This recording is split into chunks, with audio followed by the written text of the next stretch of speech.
Good afternoon, everyone, and thank you for joining us on our second EMBREY Insights Quarterly Call.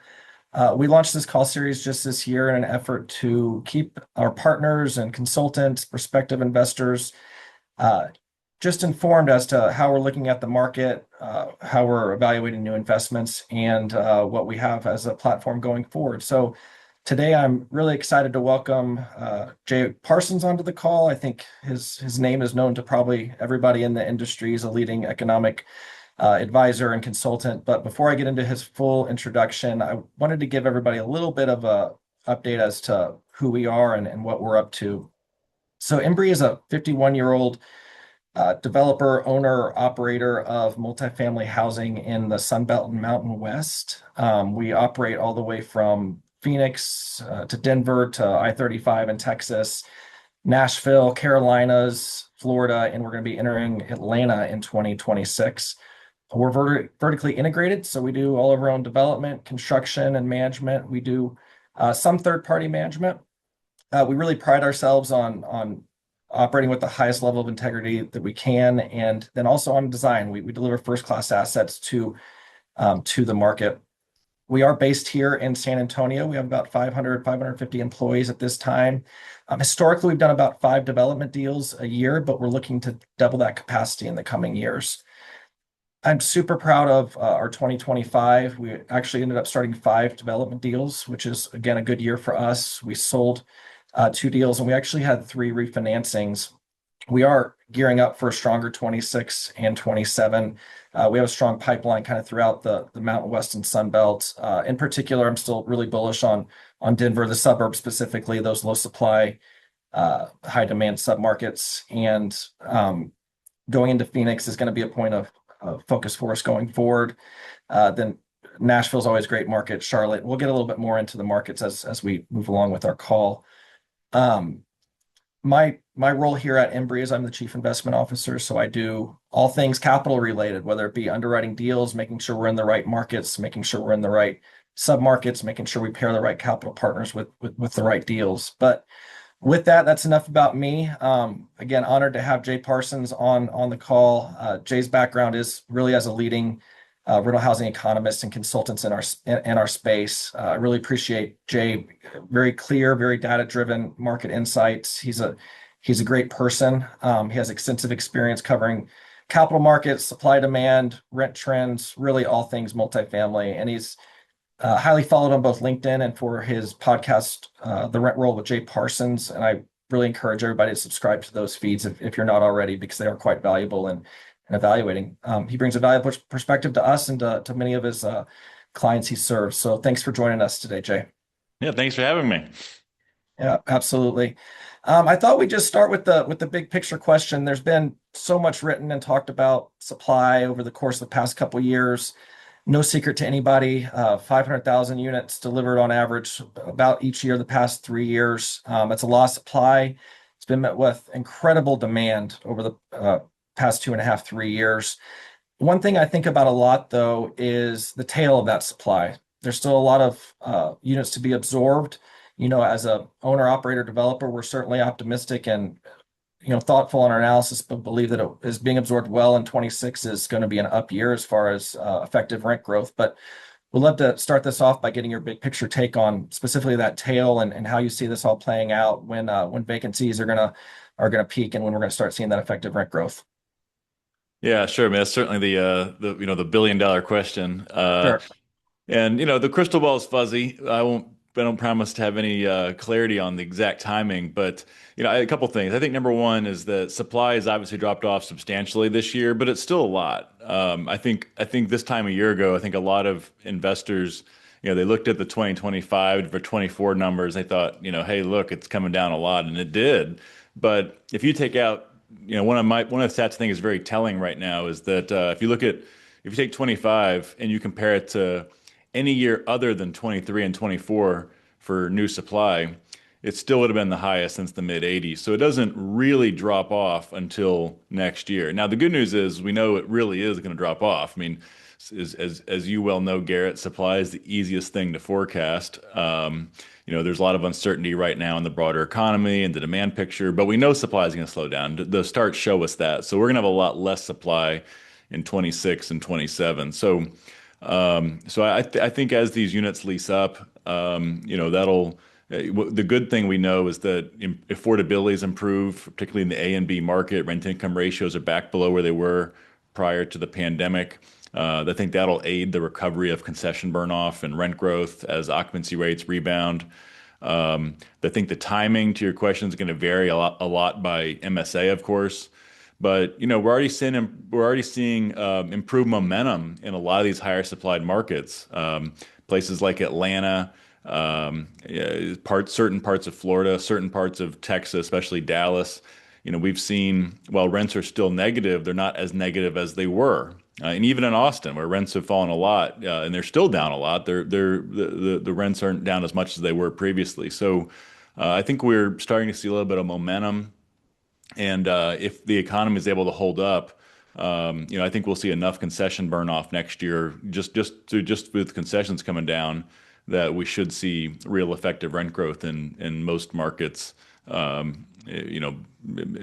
sometime next year.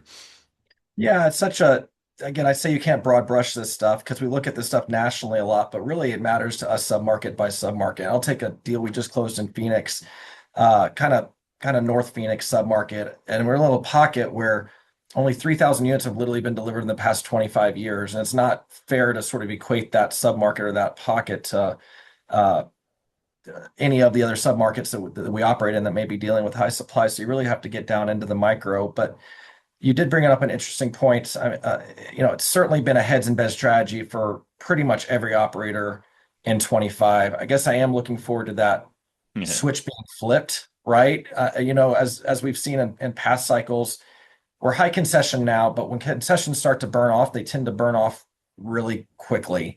My expectation is next summer in most of our markets, we're going to start to see concession burn off. Does that kind of align with your thinking? Again, hard to broad brush, but that's what we're feeling. Yeah, I think generally so. I think it's going to be a choppy recovery. I wouldn't. I think that um, I think that everybody listening and watching, you should expect to see a little bit of two steps forward, one step back in some of these markets. But I do think we're generally going to be improving, to your point. And so I think broadly speaking, I think that's a fair assumption you just laid out. I think some markets, again, like even in, you and I are both in Texas. I think Dallas will get there faster than Austin. And so I think you're going to see Yeah. and even in Phoenix, mentioned Phoenix, the East Valley is further along than the far west side of the valley. So you're going to see a lot of just differences by submarket. But I think what we really want to see is just improved momentum Yeah. and trajectory. And I think we're on that path right now. Well, 25 was such an interesting year demand wise. I thought, the first, call it 9 months of the year, first three quarters of the year, we had, I think it was 350,000 units absorbed, kind of record setting when you look at just any 9 month period. Certainly, most operators felt a dip kind of late summer, early fall, got some more encouraging numbers in November. But I think you spoke to it in one of your notes, but the REITs certainly have backed off a little bit of their optimism.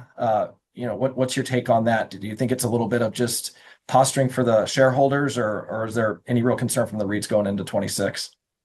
Yeah, I mean, always with the REITs is they're, by nature being public, they can't fib, of course, but they're going to have, they're going to share their strategy and what they're trying to accomplish. And so I think, but it's not just the REIT. I think across the industry, to your point, public and private, the focus has been heads on beds. It's been to protect occupancy, protect cash flow. I like to joke is, for those of you who are on social media, there's a lot of conspiracy theories about, there's somehow landlords making money off vacant units, and that doesn't happen in real life, as you know, Garrett. And so Yeah, we need units actually filled.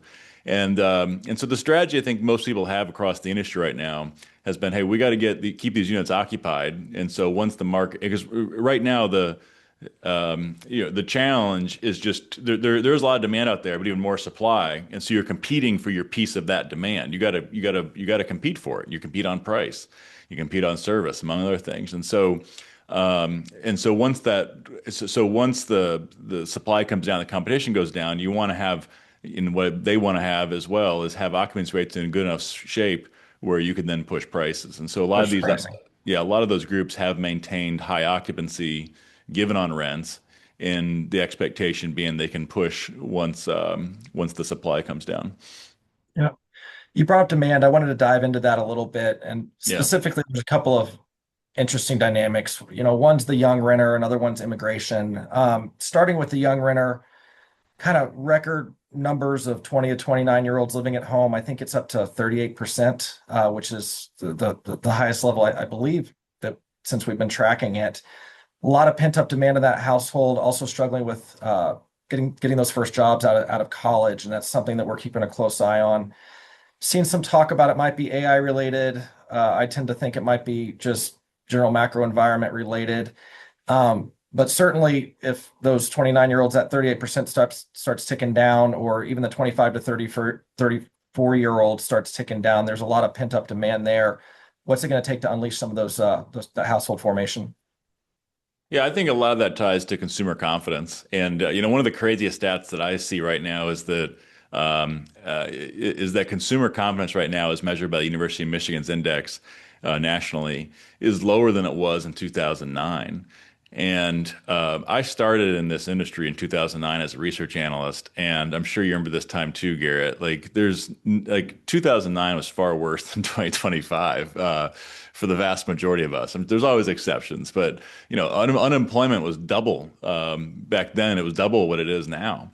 Yeah, I had to So go to grad school during the time, so I had my head in the sand a little bit. that helps. Yeah. Yeah, it was a tough period, and so I think that consumer confidence, there's a little, and it's been this way a little bit for the last few years, really, which is that there's this perception that there's just this uncertainty, this fear, the nervousness that things could get worse, that my job situation might be tenuous, and I think that nervousness, when people are nervous, human nature is to do nothing. It's to wait it out. It's to be in kind of freeze mode.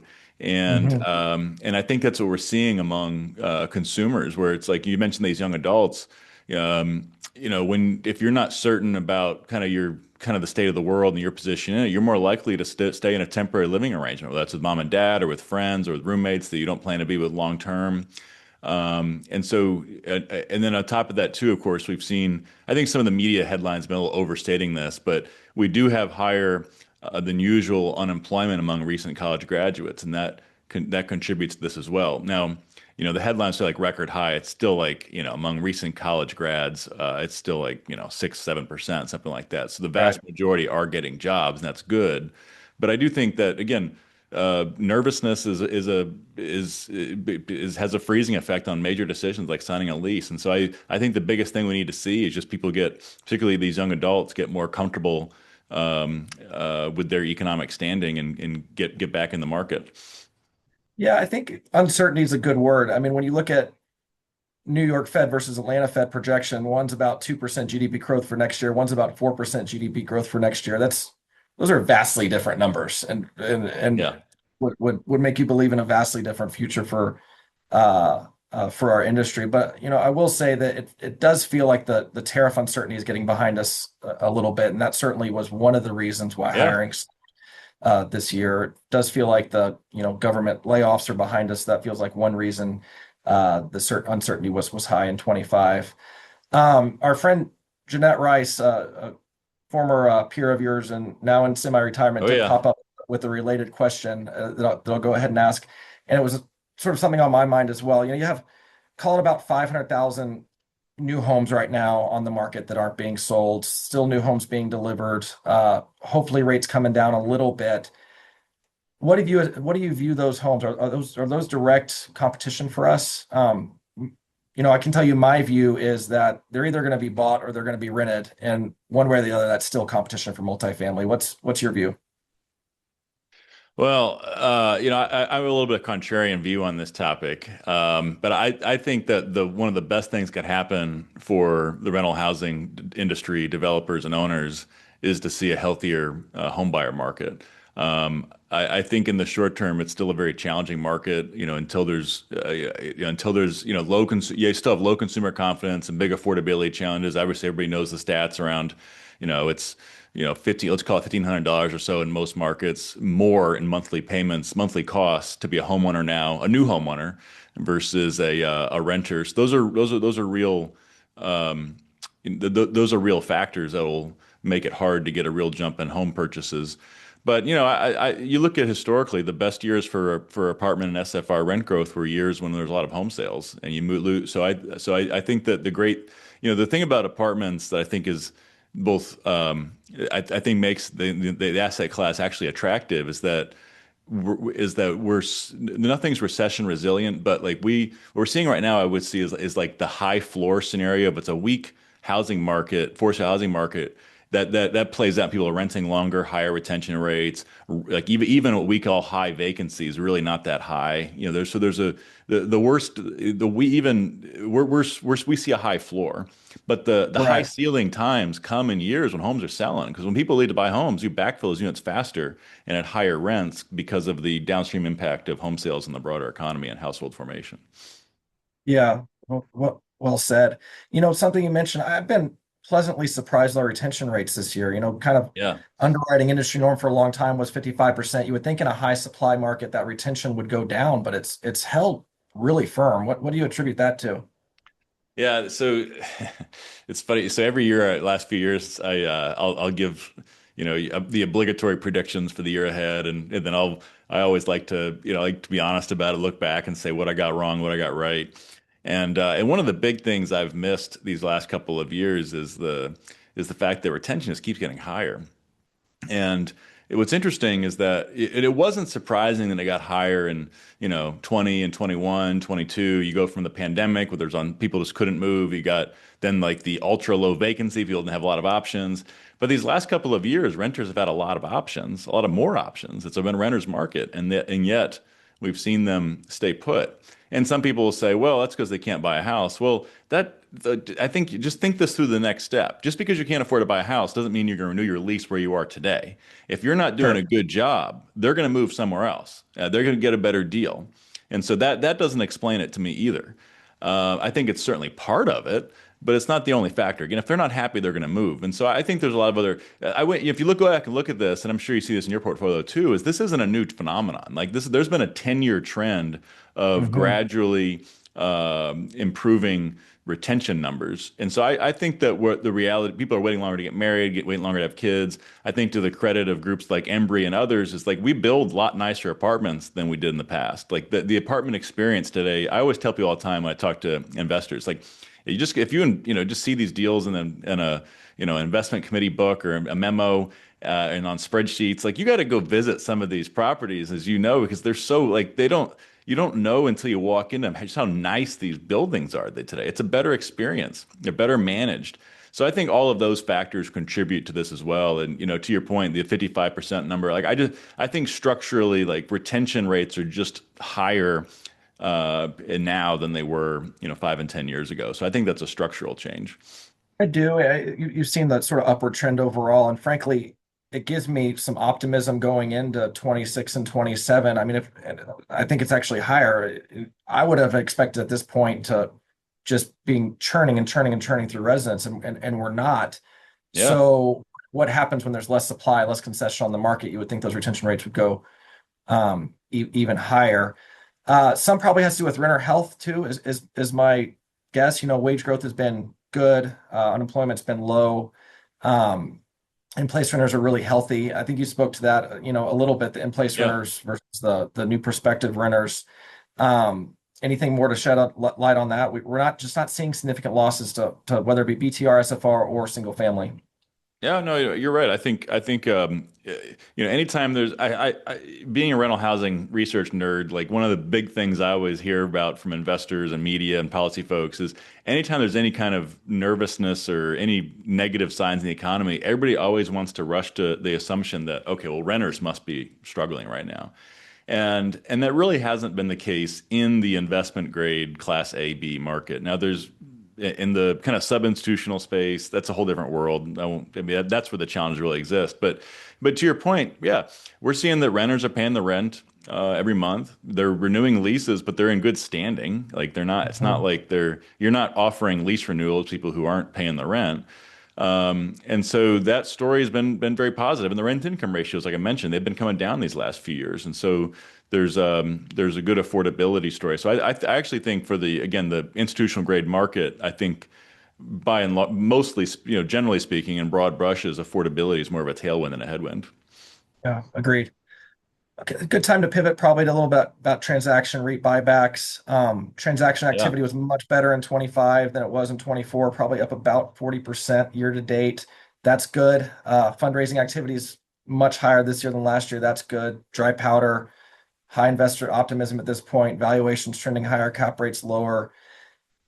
All that, and the REITs are buying back right now because of, implied cap versus actual cap. One thing I think a lot about is there's going to be a lot of deals coming to market over the course of the next 18, 24 months. We need a lot of buyers out there. There's certainly capital to absorb all the deals, but it's a tough dynamic to underwrite, right? Yeah. How much are valuations going to be impacted by just the breadth of the availability of deals? And I think about that in relation to these REIT buybacks.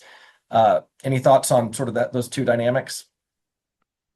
Yeah, no, I think you're right. I think we look at the REITs in particular. It's going earlier this year, they were all bullish to be able to. They were talking about their cost of capital advantage to go out and buy a bunch of properties at well below replacement cost. And now I think it's more advantageous for them just to buy back their own stock at the discounts they're trading at. But overall, I think for the broader investment market, I think you're right. There's a lot of the story right now for every multifamily investor is short-term challenges, but really long-term bullishness. So if you contrast it to like what's going on in the office sector, as you saw groups that were just wanting to get out, like they just needed to get out of office. Mhm. What's different in multifamily is that even the sellers are bullish on the outlook, and so no one's looking for kind of fire sale discount prices unless they're in a forced sale situation. So I think that's kept while numbers have improved, it's kind of as to your point, it's limited what's been able to trade. Um, but the capital's come back to your point.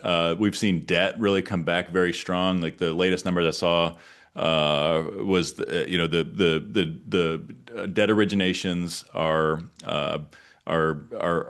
getting back to kind of the high levels we saw pre-COVID, or the pre-21 spike and all that. So that's good. I mean, we're seeing the market is liquid, and I think particularly for higher quality assets that are in good locations and built in the last 25 years, there's a lot of demand for those assets. I think there's still a lot of questions about the older vintage deals in lesser desirable areas. I mean, there's going to be a lot of chance. I think for those of you who's kind of watch from a distance the multifamily market, you'll see some headlines about distress and foreclosures, but a lot of it tends to be. I think it's going to be concentrated in the lower part of the market where there's less capital appetite. The upper end of the market is a different space.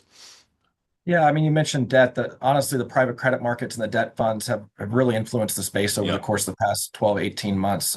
We on the three deals we refied this year, it was all debt funds, it was all aggressive money. And for an operator like ours, that 21, 22 vintage is tough any way you look at it, but it gives us the opportunity to refi and hold on until valuations increase and we can return some pretty decent yeah, returns to our investors.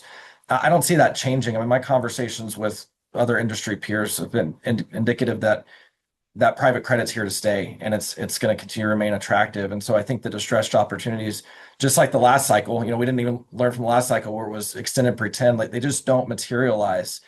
But for the development space, we certainly need a new equilibrium of equity versus deals to do. I mean, that the equity is not back when it comes to yeah. development. And I can talk to you till I'm blue in the face about, supply cliff and rent growth projections and even, underwrite today's rents and they're still attractive yields, but it feels like we still need something to spur that JV equity to get back Absolutely. into our space. Yeah, So it'll be, yep. I think you're 100% right, and I think also one of the challenges that and there's a perception today among a lot of investors institutional and otherwise, is that they can buy cheaper than they can build. And it's one of the, and I tell people all the time, it's true on paper and it's true in a lot of ways, but those deals are very competitive, and they're relatively limited. Because again, to your point, like most of those groups are going to be they don't want to sell at 20% discount either. And so Right. so most of the you're either trying to find a way to recap it or do whatever you need to do to hold on to those type of deals. And so there are some that trade, but it's going to be relatively limited volume. So I think eventually you'll see as the market starts to get more rent growth, get a little bit. I think development capital needs to, number one, find out they can't deploy as much capital as they wanted and hoped to buy, relatively new assets. And then number two, once you get a little bit of rent growth and a, clear sign the market's recovered, I think you'll see money coming back in. Yeah. I think one thing that the industry in general maybe overlooks a little bit is the top tier operators, developers, owner operators of multifamily are really doing business with debt providers that they want to continue doing business with and vice versa. And those debt providers are highly motivated to keep the relationship strong. And so what that Sure. ultimately results in is extensions and workouts and not distress coming to the market. I wanted to touch on agencies before we open it up to question. A lot of moving parts with that. Again, hard for you or I or anybody else that's not in Yeah. Washington to know exactly where this is going. But I do have a close eye on the IPO. I do have a close eye on what, if anything, they can help us when it comes to fraud prevention. 50-year mortgage is certainly a big subject that could have an influence on our space. What's the latest you're hearing just when it comes to agencies in general and what the next steps are? Yeah, I mean, I don't have any inside information different from anybody else. I think there's been a lot of skepticism about, whether this would happen or not. And obviously, the first Trump administration had the same goal and never really it never became a real focus. But there seems to be real motivation to actually make this happen. And and so I obviously, I don't have I can't tell you with certainty what it will or not. But I will tell you, I'll give you just a quick take on it. I think the best thing for multifamily investors and developers is the best thing about a potential privatization is I think it really protects the liquidity of multifamily assets going forward. Right. And by that, what I mean is that it protects multifamily from regulatory risk. Because what we've seen really since COVID is first, ironically, it started when COVID hit, but then continued afterward with starting to apply operational controls first through eviction moratoriums and then a proposed rent control program that never came to fruition, obviously, for properties that were using agency debt. And so those type of things, now that Pandora's box is opened, I think that's a risk going forward. And so in a privatization scenario, I think we become more protected against that. Yeah, I think we're on the same page. I think the multifamily industry in general benefits from a light-handed regulatory environment, right? Anytime that the government comes in and tries to put higher regulations on what you can build, when you can build it, who you can rent it to, it tends to constrict supply and lead to rent growth, which isn't Oh good yeah. for the community as a whole. But I think you and I could probably have a whole nother conversation on that in particular. Okay, I did want to open up to a few questions here. We had one come in particular. I know you've spoken a lot about. Can you talk a little bit about how you view the different classes within multifamily, what you're seeing, how they perform now, and then going forward the next few years, how you see it kind of all playing out as we kind of enter recovery mode? Uh, sorry, say that first part again. Sorry, just differentiating class A, B, C Oh, performance yeah, today sorry. versus going forward. Yeah, sorry, I lost that first part of the question. Um, Sure. yeah, I think yeah. So I think one thing that's really interesting right now that an outside observer may not fully appreciate if you're not living this data all the time is that there's for all the noise around affordability, and some of that's very legitimate, by the way. There's no flight to affordability, meaning like people are not moving down into cheaper units. They're not doubling up to save on rent. It's actually been the reverse of that. CoStar data shows that over these last few years, there's been negative absorption of the cheapest units, and there's been strongly positive absorption of the most expensive units, which partly where the supply is. And so it's more of a flight to quality than a flight to affordability. And the other challenge, I think, at the lower end of the market is there in these high supplied areas, we've seen deeper rent cuts in the Class C space as they try to backfill units, and there's more price sensitivity in that part of the market. So they have higher rent income ratios, and I think that's going to make it more challenging to push rents upward in the next recovery. I also think, those a lot of these buildings from the 70s and 80s are obviously only getting more expensive. And so I think value add becomes more choosy and selective in this next cycle and trying to find, the deals in the right locations, the right demographics, and on down the line. So I think there's still some real question marks about that lower part of the market. I think that in the Class A space and I would call like B plus, I think that's a healthier renter pool, newer vintage assets. That's where, again, more demand shifting up market. I think as supply comes down and those properties have less to compete with, I think you're going to see, the demand plus the better affordability story. I think we'll see better rent growth in that segment of the market. Yeah, agreed. Agreed. Okay, I have a tough one for your crystal ball. Uh-oh. The participants basically asking, how do you think buyers are going to underwrite going forward? Do you feel like the sort of compressed spread between 10-year and current cap is going to hold steady, or do you see that expanding as the interest rate environment changes going forward? Yeah, that's always a tough question. So I think so it's interesting. I think there's a lot of confusion on this topic about the spreads because it's like you're going in cap rate versus what you expect and your spreads in 3, 4, and 5. And so I think what's happened is really it's this the bullishness for multifamily longer term has really prompted more investors to accept a lower spread in the short term with the expectation those spreads will widen in the later years of the investment. And so what this is really does is I think it really favors mid and longer term investors who are able to take that bet, and it's really pushed out the shorter term groups that do kind of the buy and flip strategy where that doesn't work as well. So I think I don't know what the spreads will exactly be, but I think that unless there's a big shift and I don't think there'll be anything. If there's any massive shift in the rate beyond what's expected, then there's probably something else that's driving that.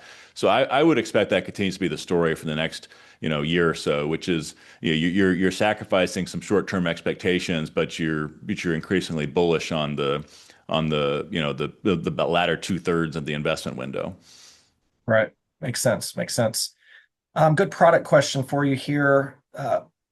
And I'll frame this up a little bit. We saw some of our competitors really dive into age restricted in the late teens, mixed success, but demographics continue to, I guess, make you believe that it might be a good time to get into age restricted. The participant wants to know is now the time? Yeah, so yeah, you're right. It's an interesting topic because if you just look at pure demographics, you'd think like this is a home run. But if you follow senior housing, you probably know like this is of all senior housing is a big umbrella, right? Age restricted to all the way to memory care and whatnot. But generally speaking, that sector is not fared as well as people thought it would, given the trends and the number of boomers retiring and whatnot. And I think number one is that it's obviously a very difficult space operationally, particularly as you go down the stack. But it's just pure age restricted, apartments, active adult. I do think it's a good niche, but you have to it's very location specific. It's being an area where you get maybe it's somebody who lives somewhere else part of the year and maintains an apartment close to the grandkids. I can leave. Yep. Yeah, but the other thing I think is that people really underestimated is that for those who are of that age group and still physically in good condition, they don't necessarily want to live in a senior home community, which to them, like, you talk to some people in that age group, it's like, there's a negative connotation with being in a age restricted, senior adult facility for some of them. And so, but what's interesting is like if you go walk around, like I'm in Dallas, I was in uptown Dallas yesterday.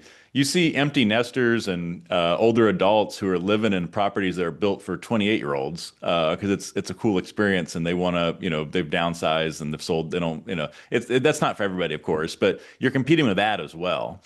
And so I do think there's opportunity in the right submarkets, right neighborhoods, but I think it's always going to be somewhat of a niche, and it's probably not as big of an opportunity as just, pure demographics would suggest. I agree. I think it's a play, but I think you need to be selective with it. And just generally speaking, we've seen this age in place phenomenon continue, and I haven't seen any breaking point on that. So Yeah. tend to agree with you. That's it for the questions. I guess I would just leave it off with what big picture themes you thinking about for 26? What's on your mind these days? Well, we talked about earlier about consumer confidence. I think that's the big question mark for 26. I think that best case scenario is, if you think back to 2022, peak inflation, low consumer confidence, everybody's nervous.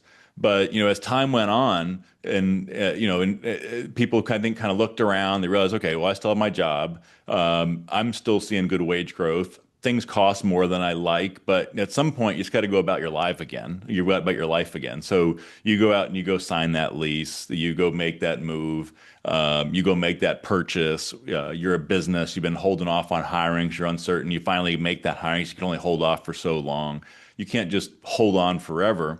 If you're still doing relatively okay. So I think that's the upside scenario here is that there's been a lot of noise in the economy and whatnot, but hopefully this is like that period where we just kind of we start to feel better about the state of the world enough where businesses are hiring again, businesses are spending again, individuals are willing to move around a little more, leave mom and dad's place, get off the couch to their friend's place. Like that's the upside scenario. And in that scenario, if that plays out, even if we don't maintain the absorption numbers we've seen of these last few years, even if it's pre-COVID absorption levels, just kind of comes Right. back to a reversion of the mean, that's still a phenomenal story for apartments. And so I think if the economy is in good shape, which is a big if, I don't think it's going to take much to really see this start to ramp up again.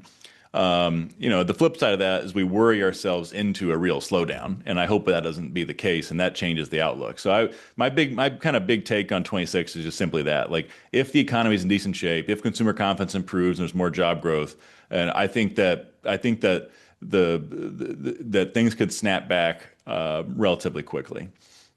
Yeah. Jay, I think that's well said. I remain bullish on the sort of macroeconomic conditions going into 26. I think we're actually building some pretty good momentum, and I'm optimistic on the demand side. So I think that coupled with the supply cliff should bode well for the industry going forward. But I really appreciate your time, Jay. I hope we can Yeah. do this again. Again, to all of our listeners, encourage you to follow Jay. He really knows what he's talking about. If I or anybody else at Embry can ever help you with anything, I hope you do feel free to reach out. And I'm looking forward to speaking with everybody in the new year about our deal flow and hopefully forming some great partnerships going forward. So thank you and happy holidays.